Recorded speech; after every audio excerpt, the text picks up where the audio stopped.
Bienvenue à tous les abonnés, aux anciens et aux nouveaux qui ont rejoint la chaîne. Je te reçois dans mon jardin parce qu'aujourd'hui je prépare la terre et tu l'as vu, je travaille avec cet outil de ma fabrication. C'est une bêche à griffes. Une bêche à griffes brise-motte. Ça fera l'objet d'une future vidéo sur la fabrication des outils de jardinage. Ça viendra compléter la grelinette que j'ai déjà fabriquée et qui est déjà en ligne sur la chaîne. Et toujours pareil, avec des chutes de l'atelier. Mais c'est pas l'objet de cette vidéo aujourd'hui. Aujourd'hui, je te présente la 4e vidéo sur la réalisation de l'escalier hélicoïdal. Alors, je vais pas en dire plus. Tu pousses la porte, on se rejoint à l'atelier. Et puis, moi, comme ils ont prévu de la pluie, j'ai quelques doutes. Enfin bon, en parlant de pluie, ça me fait passer à Moïse. Il a ouvert les eaux avec son bâton. Moi, je vais ouvrir la terre avec ma bêche. Si tu vois à quoi je fais allusion. Bon, allez, on se retrouve tout à l'heure. Je te souhaite un bon visionnage. Bye, à l'atelier. Allez, tout à l'heure à l'atelier.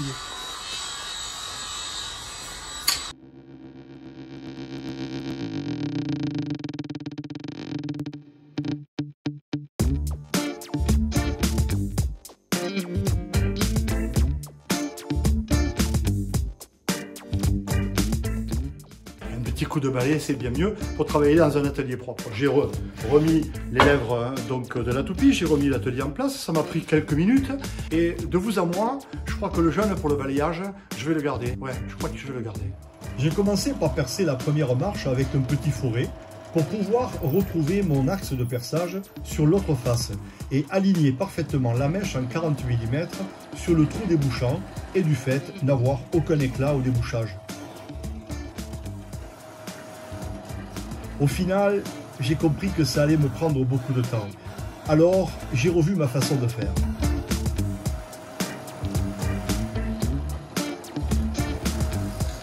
Mon outil est au carbure et il est bien affûté. J'ai installé une planche dessous comme par éclat et en une passe, je traverse sans faire d'éclat. J'ai le plus ajusté les butées de toutes parts pour avoir le trou toujours au même endroit sans avoir à viser pour centrer mon trou. Je pose une presse pour bien stabiliser.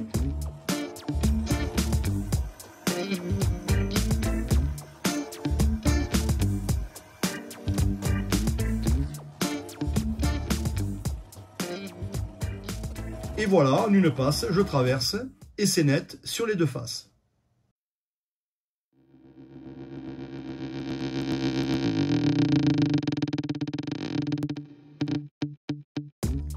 Après avoir assemblé ces petites poutres, comme je te l'ai montré sur la précédente vidéo, j'ai enlevé quelques coulures de colle et me voilà à la circulaire pour débiter mes douilles. Je réalise d'abord le dressage du bout de la poutre par retournement, hauteur de lame oblige.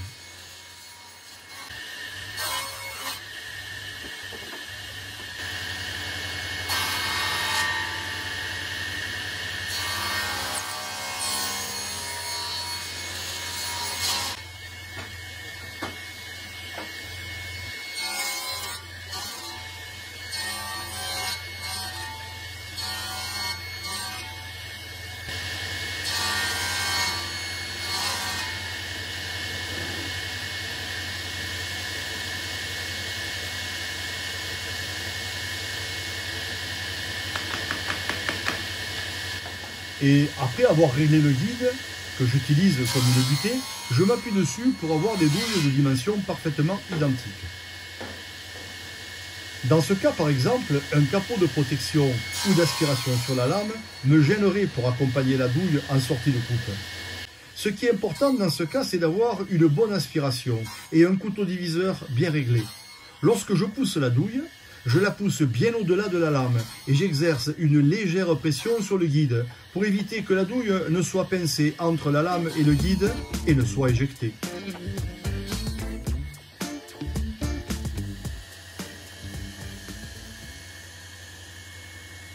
Les voilà toutes calibrées et prêtes à passer au tournage. Mais avant, il me faut préparer un accessoire de centrage. Tu vas comprendre.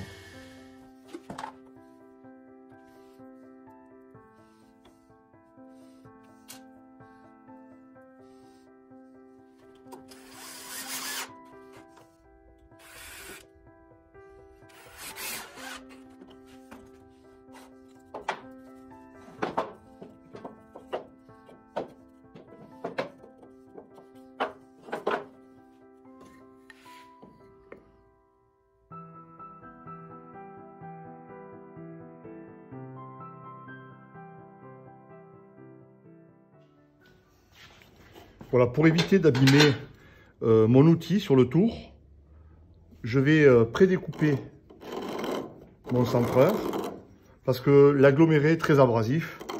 Donc je vais débiter ça à la scie, hein, je vais le chantourner. Et ça économisera mon outil, même s'il est, très dur, hein, c'est un outil HSS, un outil spécial de tournage.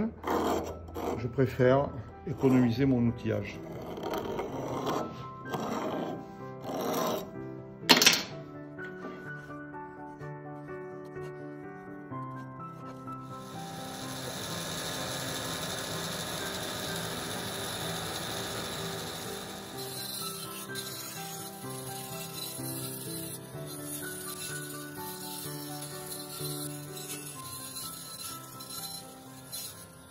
Alors voilà, j'ai terminé les flasques centreuses.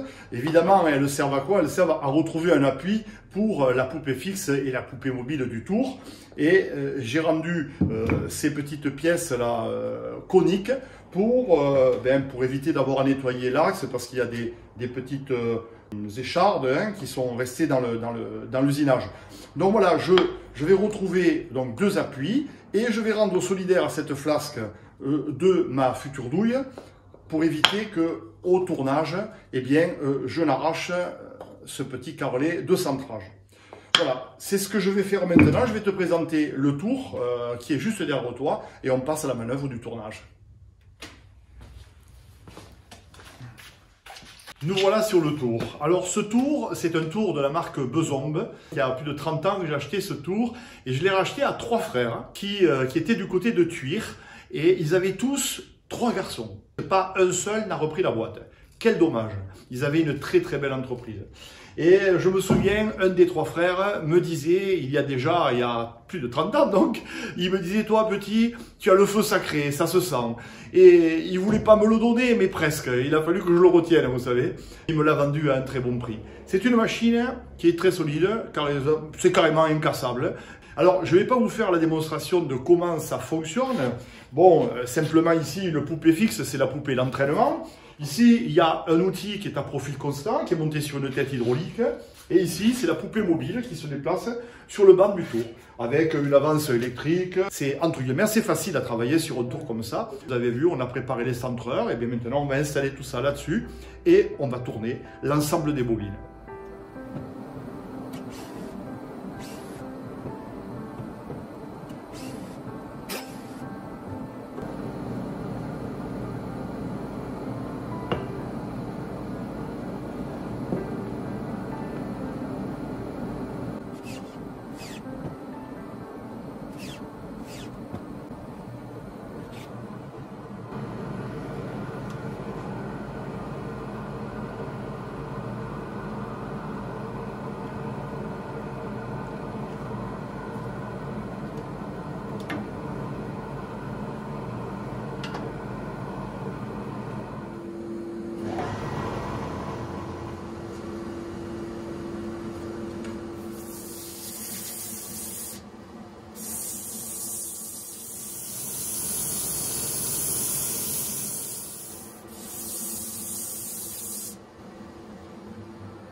Pour gagner du temps, je les angule à la dégauchisseuse et je vais m'approcher de mon traçage.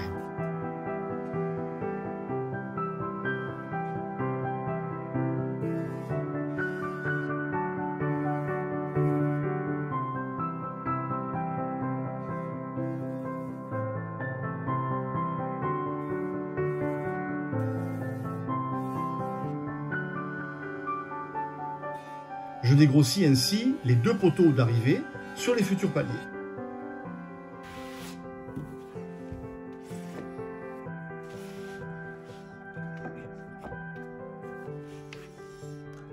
Il ne me reste plus qu'à installer les centreurs et installer le tout sur le tour pour finir proprement cette manœuvre.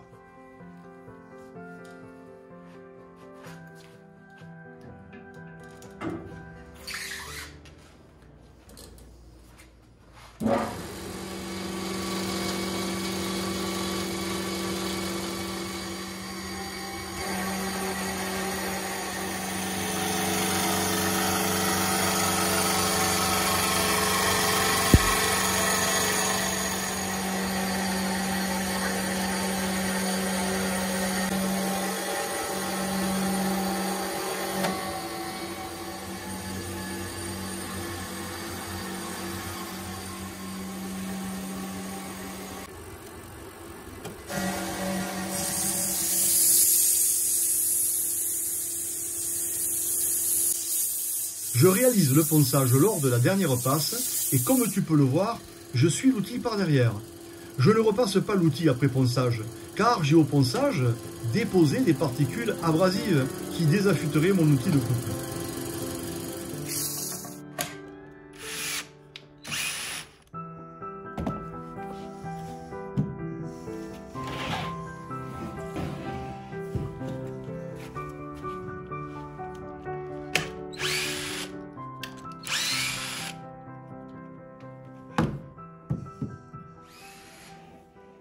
Je démonte le tout et je passe au ponçage les marches, car je vais les vernir sur leurs deux faces.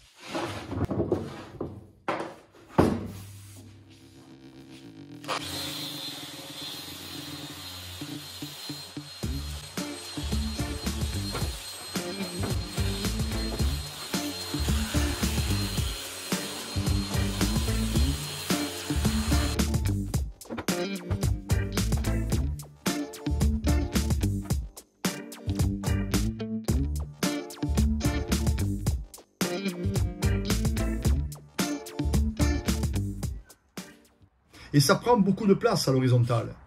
Donc, je les place l'ensemble dans un autre local pour ne pas déposer de poussière sur le vernis.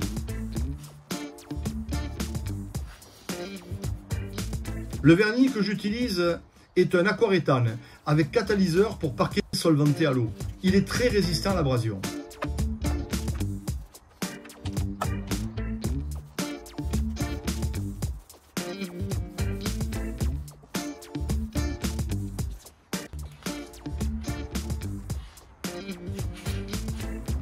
D'abord une première couche au pinceau sur les parties étroites et la pâte de lapin pour les surfaces. Ne pousse pas le rouleau, fais-le rouler pour déposer du vernis. Il faut déposer de la matière. C'est une sorte de vitrification, mais avec un aspect super mat. Une fois toutes les marches séchées, je les égrène, c'est-à-dire je casse le poil qui est emprisonné et dressé dans le vernis.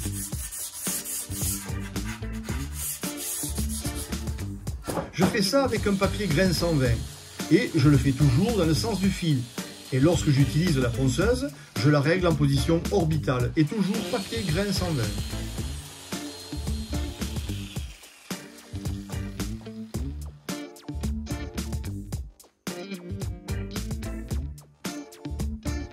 Après quoi, je passe une laine d'acier 4-0 sur les surfaces, mais surtout sur les arêtes, car c'est sur elles que le vernis risque de ne pas bien accrocher.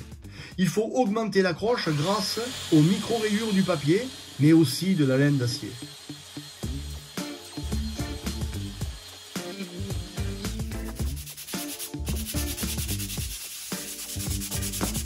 Après quoi, je retourne à l'atelier où m'attendent les douilles et les poteaux.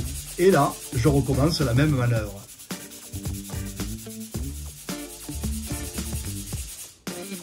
Oui, c'est long, voire très long.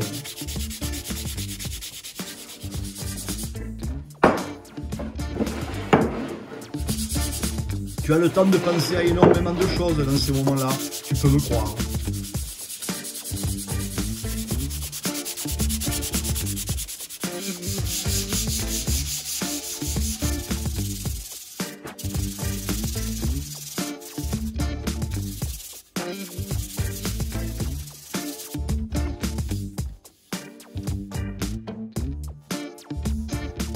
Au bout d'un certain temps, et après avoir épuisé tous les sujets que tu avais laissés là, et auxquels tu n'avais pas encore retrouvé de réponse, alors, et comme c'est chose faite, tu passes à la vitesse supérieure.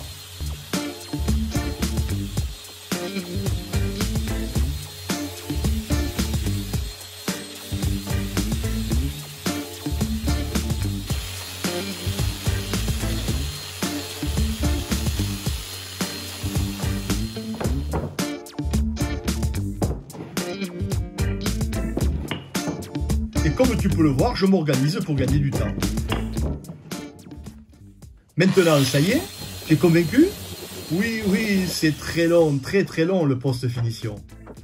Mais on en voit le bout et après avoir poncé, bouche porée, égrené, me voilà à la dernière couche. Toutes ces pièces peuvent maintenant sécher tranquillement pour être empilées et stockées. Attention avant d'empiler. En fonction des produits et des marques, dans le séchage, il y a plusieurs stades. On dit sec hors poussière en 1 heure. Sec ponçable et recouvrable entre 2 et 4 heures. Sec dit à l'empilage, 8 jours à l'air libre, c'est le minimum pour que les solvants disparaissent. Dans l'industrie, c'est plus court, ils ont des séchoirs. Allez, je te donne un avant-goût de la vidéo qui arrive. Voilà ce qui arrive, un grand cercle de bois. En réalité, il va me falloir 4 grands cercles de bois. Les voilà les grands cintres, et ça commence par des plateaux. Ils viendront sur le plancher du rez-de-chaussée et de l'étage, et ils me guideront pour la traversée de plafond, et pour finir, la main courante sur le garde-corps du palier supérieur. Tu vois, nous ne sommes pas encore au montage de ce bel escalier, mais nous n'en sommes plus très loin. Il me reste encore quelques pièces à fabriquer. Allez, patience, ça arrive.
Alors, elle t'a plu? J'ai apporté quelques annotations. Je les ai remises un peu, je dirais, en conformité. Je vous préviens des risques qui existent lors de l'usinage. Et j'espère que tu apprécieras. Voilà, alors tu le sais, ces vidéos, pour la plupart, elles ont été enregistrées il y a plusieurs mois, des fois quelques années. Alors voilà, je fais un effort de montage pour que ce soit, je dirais, en adéquation avec ce que vous attendez. Alors voilà, maintenant je m'en retourne vous préparer, je sais pas laquelle, je sais pas si je vais faire la 5e sur l'escalier, je vais continuer peut-être à monter la bêche à griffes ou vous raconter une autre histoire, je sais pas, dans l'atelier il y a tellement de choses à faire et puis cette vie elle est tellement complète, elle est tellement pleine. J'essaie de vous transmettre donc tous ces messages professionnels, techniques, spirituels quelquefois, poétiques souvent. J'adore ça, vous le savez. Et voilà, et donc quelquefois je vous fais des présentations qui peuvent surprendre certains, mais elles sont en adéquation avec la réalité. Et c'est vrai qu'on peut pas tout dire en 3 secondes de présentation, il faudrait en débattre. Mais voilà, tu te souviens de mon nom compagnonique, c'est la franchise. Donc j'avais 17 ans quand on me l'a donné. Ah, alors donc je peux pas me renier. Voilà, j'espère que tu le comprendras. Et j'espère que tu continueras de nous suivre. Voilà, j'espère que je pourrai verser tes soirées ou tes matinées en prenant ton petit déjeuner. Allez, porte-toi bien. Prends soin de toi, parce que si tu ne le fais pas, personne ne le fera pour toi. Bye bye mon ami, bye bye. Moi j'y retourne.